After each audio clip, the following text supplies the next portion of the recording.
Vous écoutez la balado Collatéraux.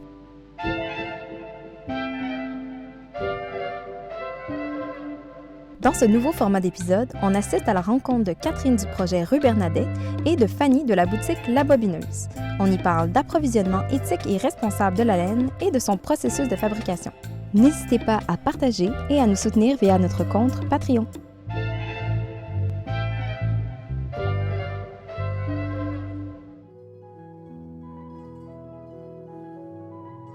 Si je vais aborder les bienfaits de la laine pour que les gens ne voient pas la laine comme...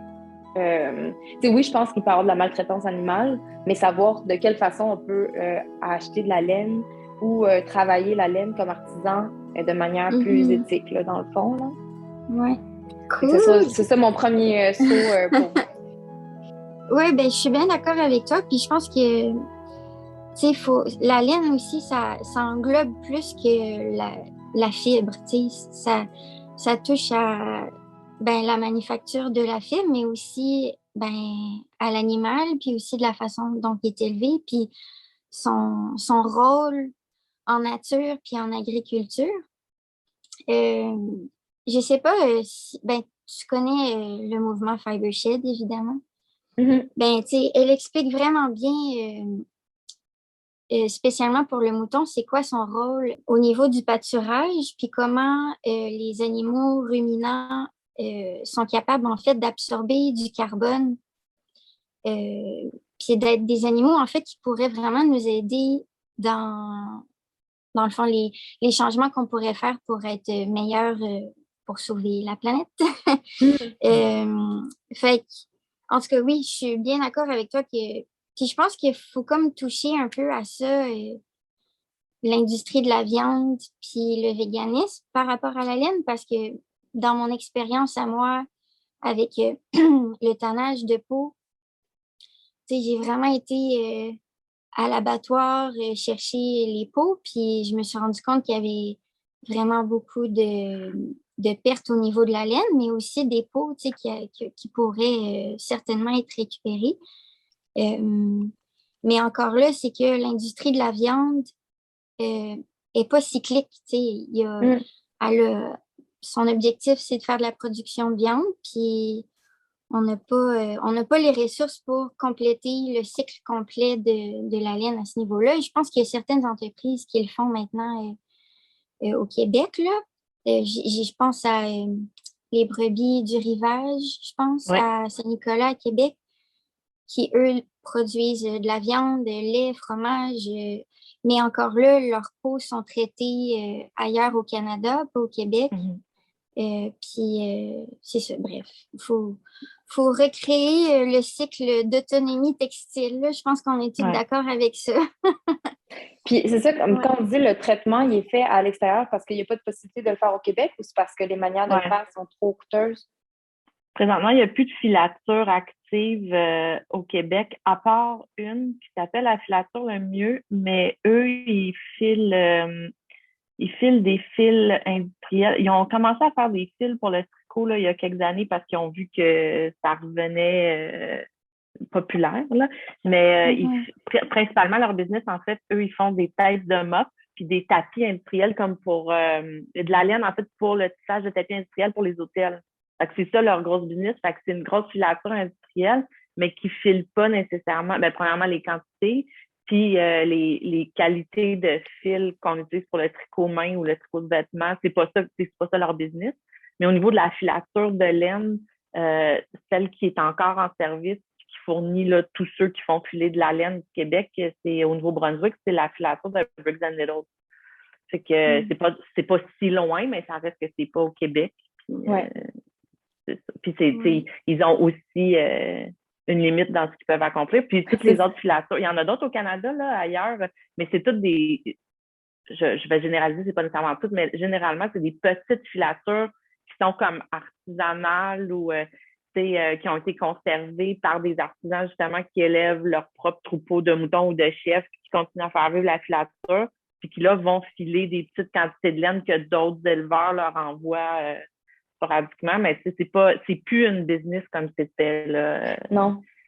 Puis ils vont desservir souvent comme la région, ils vont pas desservir comme le Canada.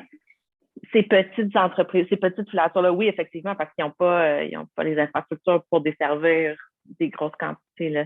Puis ça revient aussi à ce que tu disais tout à l'heure, la matière première, finalement, là, tu sais, les élevages, ils sont petits, souvent, puis les élevages qui sont pour la viande, ben les éleveurs, ils se concentrent pas sur la conservation de la fibre.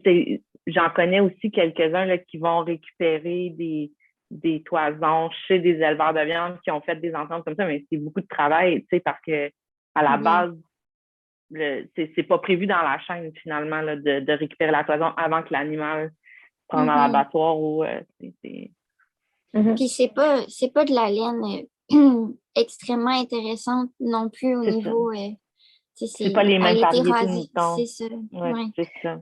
Ben, c'est ça, je me disais, parce que, tu sais, on en voit des beaux moutons bruns, là, mais que la laine n'est pas brune à l'origine. Je veux dire, c'est juste parce que c'est des moutons qui sont pour la viande, tout ça, fait qu'ils ont pas... On s'entend que la laine n'est pas entretenue de la même façon que si on va l'utiliser artisanalement. Et, tu sais, puis même les moutons, souvent, sont marqués d'un chiffre, comme rouge. Après ça, moi, je sais pas, au niveau de l'industrie, si c'est quelque chose que, bon, la laine, elle est lavée, tout ça. Ouais. Mais, ça, j'imagine que probablement, ça serait pas... moi non plus, là, je ne sais pas, mais j'imagine que ça serait pas un gros problème, parce qu'à la limite, il y a l'étape de teinture. Tu n'utilises pas la laine dans ton état brut, là. Mais est-ce que vous c'est savez plus au niveau comme... des rasages. Oui, c'est ça, exactement, parce que, tu sais, ils rasent pas au même temps. Fait que, tu sais, la laine n'est pas récupérée en assez bonne quantité, tout ça, pour... tu sais, j'imagine que, tu sais, c'est plus long, j'imagine, à tisser quand le mouton est comme coupé souvent à poil très court. On n'attend pas que la laine elle soit assez... Il y a aussi c'est pas ma spécialité, là, mais il y a aussi les différents poils, puis les différentes étapes de pousse du poil. Puis c'est le sous-poil, c'est le poil qui est le plus doux. Le poil qui est sur le dessus, c'est le plus rêche parce que c'est lui comme qui protège des intempéries, tu sais. Puis je présume que tout ça, ça fait partie de la raison pour laquelle habituellement on tond 1 ou 2 fois par année, tu sais, parce que si tu tonds toujours juste pour garder ton mouton propre, un peu n'importe comment, ben les poils qui repoussent sont plus rêches, moins... il y a une question de longueur, mais il y a une question aussi de qualité du poil.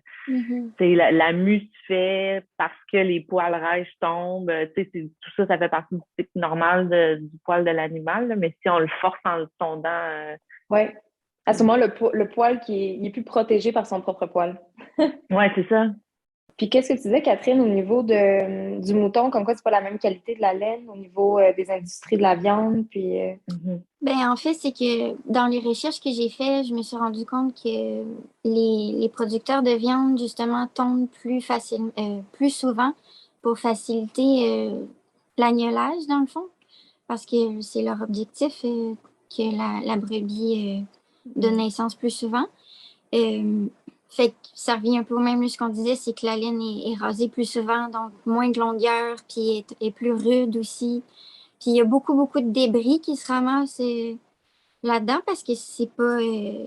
la laine n'est pas vraiment prise soin, là. Donc, c'est ça. Mais là, c'est ça, en fait, moi, j'ai essayé de travailler là-dessus dernièrement. Les pots que j'ai tannés au printemps dernier, le tannage avait plus ou moins bien réussi. Fait que j'ai essayé de raser, dans le fond, le reste de laine qui restait sur cette peau-là pour pouvoir en faire des projets de feutrage pour essayer vraiment de récupérer le plus possible. Je pense qu'en feutrage, ça fonctionne bien, ce type de laine-là. Mais c'est ça. Je pense que c'est important, dans le fond, de créer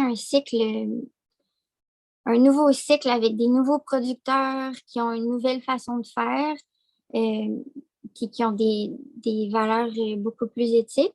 Mais en même temps, d'un côté, je pense qu'il faut quand même s'occuper des matériaux qui sont déjà perdus, puis qui sont déjà des déchets, puis trouver une façon de leur donner une deuxième vie, dans le fond. Là. Faire une espèce de balance des deux pour qu'à un moment donné, on règle le problème. Mais je pense que c'est moi, je pense que le chemin le plus qui serait le plus efficace à prendre pour ces déchets-là, là, appelons-le comme ça, ce serait le chemin du rembourrage ou du feutrage, justement, parce que c'est comme les matelas rembourrés en laine, puis même des vêtements rembourrés en laine, des jouets rembourrés en laine.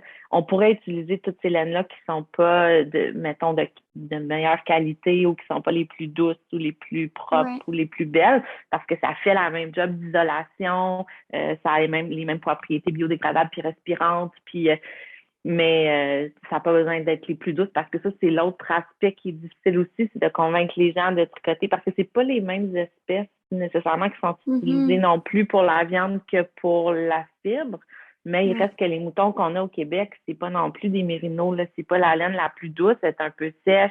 On a une belle laine rustique là, d'hiver, tu sais. Mais les gens veulent de la laine locale, mais ils veulent que ça soit aussi doux que du mérino. Fait qu'il y a cet équilibre-là aussi à atteindre. Puis les laines de moutons qui sont élevées pour la viande, ben déjà, c'est une étape de plus à franchir. Tu sais, fait que il y aurait, je pense, ce chemin-là qui nécessite pas de filature, qui nécessite moins de travail parce que, comme tu disais, les débris puis tout ça, c'est tout des obstacles à obtenir un fil après qui est prêt à être tricoté ou tissé. Fait que, tu sais, ça serait une avenue là, qui serait intéressante à explorer. Le rembourrage, le feutrage, c'est une belle avenue aussi. Tu sais. Dans le fond, c'est plus des infrastructures qui manquent, puis bien sûr. un pouvoir économique puis politique un peu là-dedans, parce que j'ai l'impression qu'on est beaucoup d'artisanes au Québec qui poussent ça, puis qui le font à petite échelle. Puis en même temps, ben moi, c'est quand même nouveau pour moi, mais j'ai l'impression que il manque peut-être un peu de communication entre nous pour qu'il y ait un mouvement qui soit plus présent, là. Puis que la clientèle aussi soit au courant qu'il y a des artisans un peu partout qui le font. Parce que c'est ça aussi, après ça, c'est difficile pour le consommateur, consommatrice de trouver où trouver de la laine parce que justement, les artisans, c'est pas eux qui vont avoir la plus belle médiatisation ou ils vont pas nécessairement avoir leur propre boutique, tout ça. Fait que c'est super difficile de faire le lien entre la clientèle et l'artisanat au Québec parce que justement, on n'a plus de grosses industries qui rallient ces artisans-là puis qui leur permet aussi de pouvoir vivre de leur métier parce que comme tu disais, Catherine, toi, tu vas même chercher toi-même tes peaux, toi-même aux abattoirs, aux endroits aux fermes, c'est ça? Oui, ben dans le fond, j'ai voulu faire ce projet-là, puis je me suis renseignée dans les fermes, dans le fond, de production de viande qui est aux alentours de chez moi. Puis, ben, en fait, tous les animaux se ramassent au même endroit, là. Il y a comme 2 abattoirs dans le coin. Puis après ça, j'ai contacté l'abattoir, puis ils ont une journée, eux autres, c'est le mardi que ça se passe pour les moutons. Puis je suis allée en fin de journée chercher ça. Mais déjà, auprès de l'abattoir, c'était comme, c'est qui cette fille-là qui vient chercher ça? Tu vas te taper tout le travail. J'étais comme, ben oui, là, c'est un essai. Puis, tu sais, j'ai eu ça gratuitement. Puis, en fait, quand je suis allée là-bas, je suis rentrée dans un genre de hangar où il y avait des bacs de poubelle verts. Là. Puis c'était rempli de peaux, là. Juste des peaux d'animaux. Probablement de chèvres, de vaches, de moutons. Puis j'étais comme, ça n'a pas de bon sens, tout le matériel qu'il y a là-dessus. Tu sais, juste en termes de cuir qui aurait pu être créé ou en termes de lainage aussi avec les moutons, c'est. En tout cas, puis c'est juste un abattoir dans mon petit coin. Là. Fait que c'est fou, hein? C'est vraiment incroyable. Fait que c'est pour ça aussi que le lien avec la viande est comme, je pense, important parce que on peut pas vraiment s'en dissocier. Ça fait partie de. Ben, c'est l'animal, je veux dire. Ouais. Puis même si on a une tendance à comme diminuer notre consommation de viande ou qu'on l'essaie, ben, je veux dire, l'industrie de la viande va toujours exister, là. De n'importe quelle, qu'elle soit une grosse industrie ou une petite industrie. Fait que, tu sais, je pense que ça va juste dans le sens que si on continue à manger de la viande, qu'on soit capable d'utiliser l'entièreté de l'animal ou du moins qu'on est capable de réutiliser. Tu sais, là, de ce que je comprends, Catherine, ça veut dire que ces peaux-là sont tout simplement jetées, comme enfouies, compostées, on va dire, là. Oui. C'est ce que. Ben, j'ai pas demandé, en fait, qu'est-ce qu'ils faisaient avec après, mais je me dis, c'est dans des bacs de poubelle. Fait que j'imagine que c'est ça leur destin, là. Mais Puis c'est rare qu'on voit des sacs ou des chaussures avec du cuir du Québec. Donc, Ouais. Oui, en c'est ça. effet. C'est ça Ouais. le hic, c'est qu'en fait, tous nos. Je parlais d'éthique, de trouver de la laine éthique, mais il y a aussi l'aspect aussi éco-responsable, c'est que tous les cuirs auxquels on a accès au Québec, c'est souvent des cuirs ou de la laine qui vient d'ailleurs. Mhm. Ouais. Donc, on pourrait créer des produits pas pareils, similaires, mais juste des produits qui nous ressemblent. Puis, comme tu disais, Fanny, ben, notre laine qui est moins belle, on peut l'utiliser à des matelas. Fait qu'on peut partir d'une petite industrie du matelas, tu sais, au Québec. Puis avoir des Ouais. matelas qui sont faits ici et non pas de bambou, de fibres de bambou et d'eucalyptus qui viennent de monoculture Ouais. Ouais. en plus, ailleurs dans le monde. Ouais. Mm. Absolument. Mais Ouais. ceci dit, on a de la très belle laine ici, là. Tu sais, c'est Oui, pas, oui. là, on parlait des laines de viande qui sont Oui. pas traitées ou pas élevées dans le but de, mais tu sais, les éleveurs petits ou moyens qui élèvent des moutons ou des chèvres pour en faire de la laine, ou même des alpagas, là, il y a des élevages Mhm. d'alpagas maintenant ici. C'est des très belles laines, c'est juste que c'est ça, c'est pas du mérino, c'est du rambouillet, c'est du dorset, c'est des espèces de moutons qui sont natifs d'ici, puis la laine est différente, mais ça fait Mhm. des très beaux tricots, ça fait des très beaux vêtements qui sont chauds et résistants. Et c'est ça aussi, tu sais, tant qu'à utiliser de la laine d'un animal, ben, tu sais que ton chandail que tu vas tricoter va pouvoir traverser les générations, tu vas pouvoir le réparer au besoin, tu sais, Mhm. c'est pas comme un t-shirt en Mhm. polyester, que quand tu fais un trou dedans, ben là, le trou, il est là. Puis, tu sais, un lainage, ça se prépare toujours, ou à la limite, au pire, ça se détricote, puis la laine se réutilise. Il y a toujours Mhm. moyen de... Tu peux faire durer ce produit-là, ce matériau-là très longtemps. Tu sais, puis ça aussi, c'est Ouais. important, là.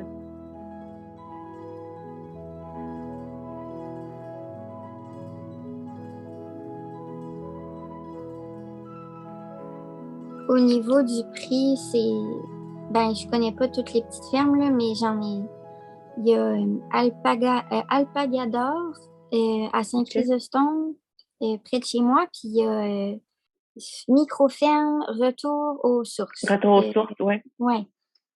Mais ils font des super beaux produits, évidemment. Alpagador, Mhm. c'est juste de l'alpaga c'est feutré. Mhm. Puis à Microferme, c'est ça, c'est la laine pour le tricot, là. Mais je veux dire, en termes de prix, c'est difficile d'accès, je pense, pour un plus large public, là. Moi, j'ai acheté une balle de laine de la Microferme, puis ça m'a coûté 75 $ OK. pour une balle de laine. Évidemment que, tu sais, je l'ai choisie parce que, bon, ça convient à, tu sais, ça fit avec mes valeurs, puis c'est ça que je veux promouvoir.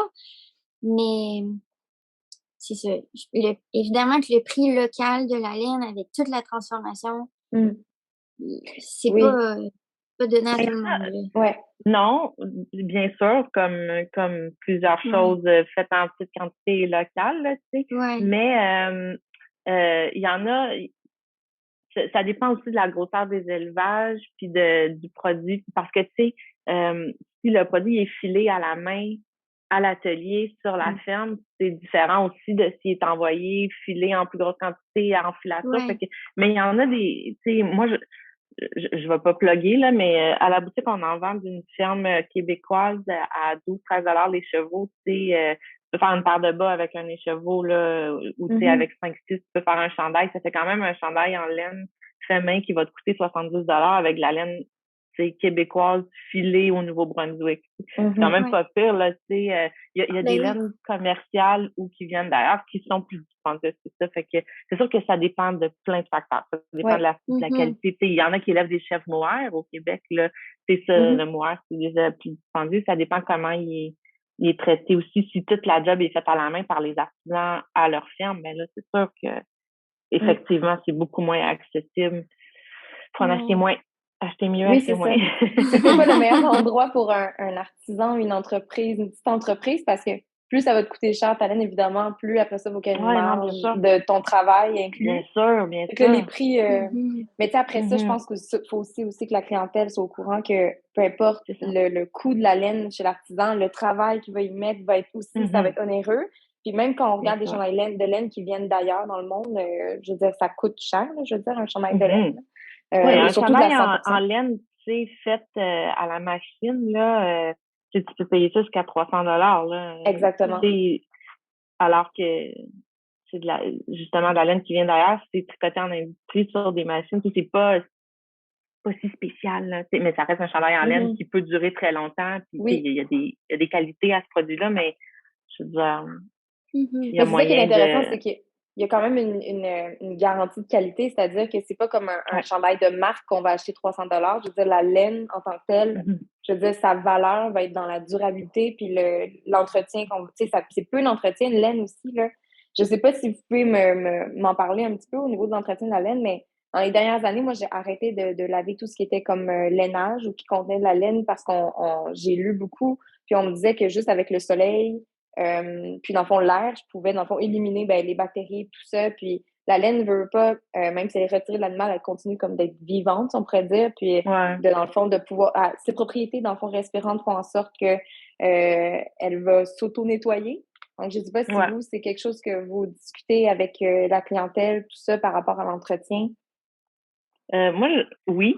Moi, je lave mes chandails de laine comme une fois par saison, là, avant de les ranger. C'est parce que, entre autres, une des raisons principales pour laquelle je le fais avant de les ranger, c'est les mites, parce que les mites à laine, c'est attiré par, en fait, l'odeur corporelle, la sueur, les restes de peau, puis c'est ça qui les attire, c'est ça qu'ils mangent, en fait.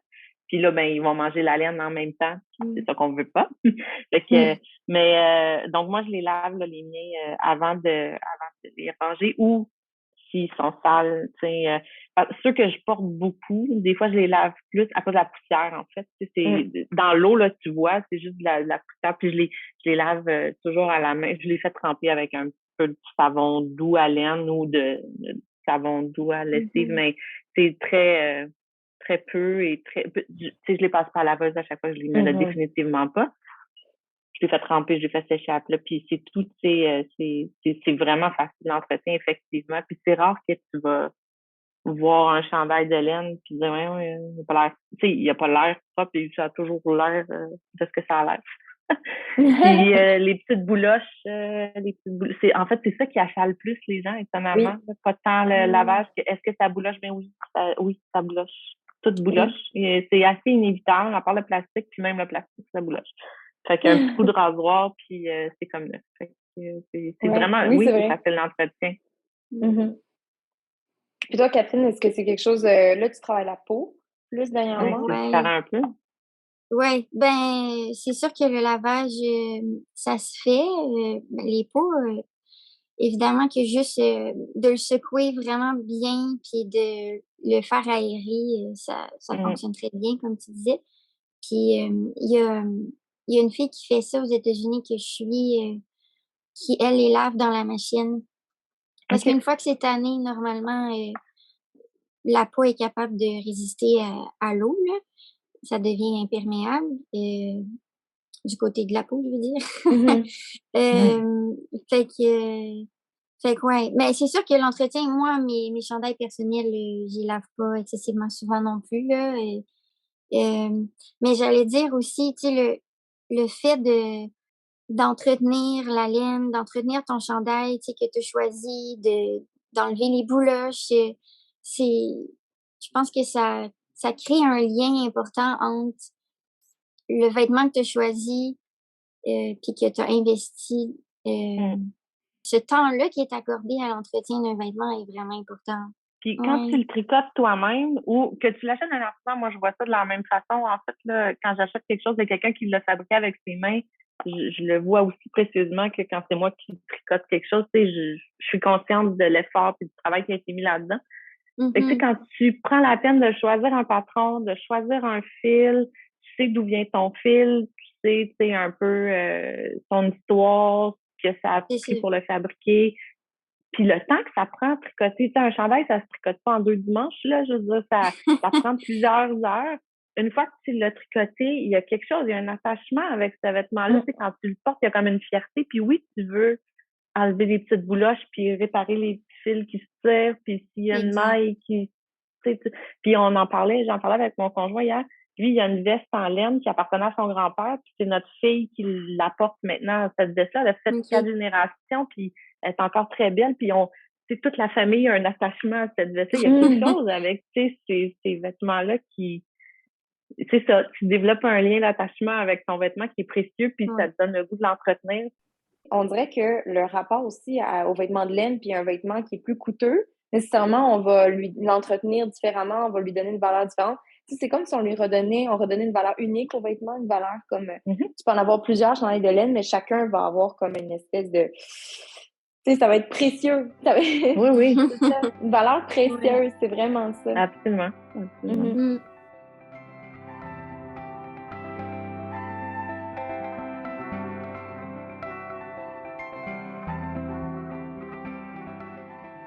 Puis au niveau de, peut-être plus parler au niveau de l'achat de la laine, autant pour les artisans que plus, parce que j'imagine, Fanny, que toi, c'est beaucoup plus des gens qui vont tricoter la laine que des artisans qui en font pour des commerces qui viennent chez toi? Oui, parce que, c'est arrivé, là, on a, des fois, j'ai réussi à faire des deals avec des artisans pour, leur obtenir des choses en plus grande quantité, pas au prix de détail, parce que c'est pas super rentable pour un artisan d'acheter son matériel au prix de détail pour après ça le transformer puis le revendre. Fait que c'est vraiment des exceptions, malheureusement, là, où on les plug sur nos distributeurs puis ils réussissent à obtenir quelque chose de plus raisonnable.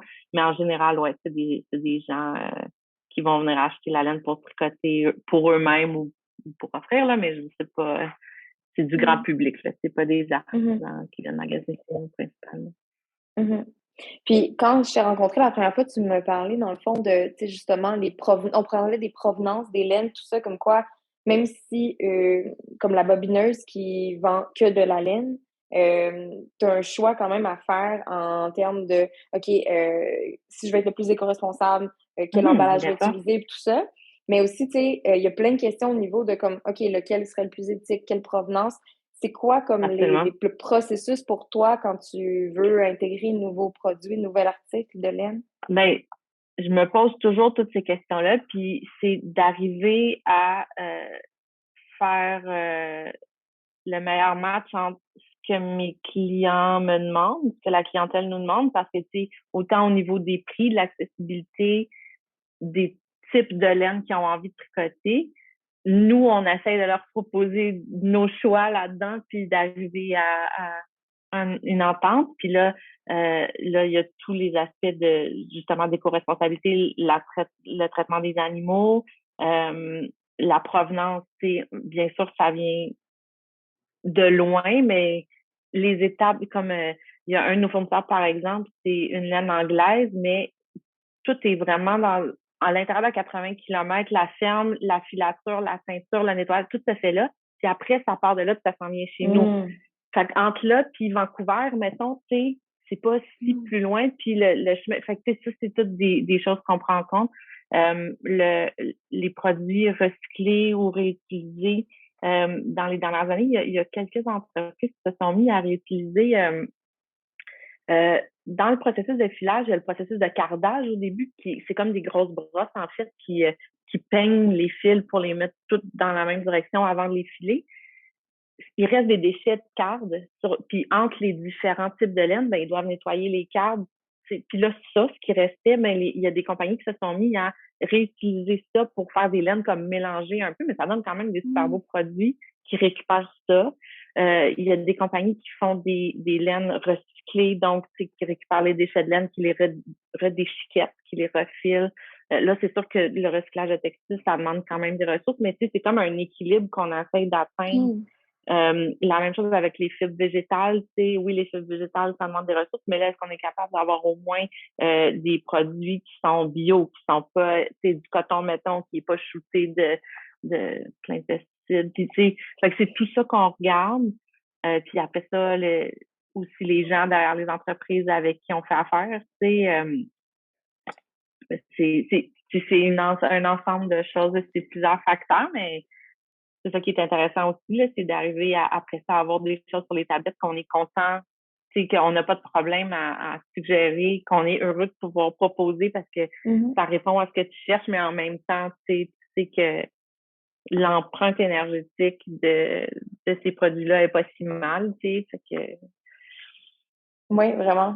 Vraiment, puis après ça, au sein de ça, c'est après ça au client ou à la cliente de choisir aussi, OK, est-ce qu'il faut plus aller vers une laine locale? Mais il sait déjà qu'en rentrant chez la bobineuse, il y a déjà un filtre qui a été fait. Oui. Je vous remercie beaucoup. Merci à toi. Merci à toi. Bonne journée à Merci vous. Fanny aussi, c'est bien Merci intéressant. Catherine, ça fait plaisir.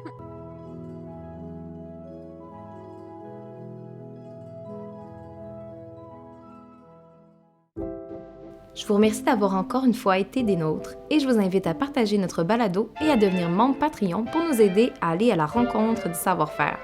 C'était Noémie Vido-Mayette de Collatéraux et on se dit à bientôt dans un prochain épisode.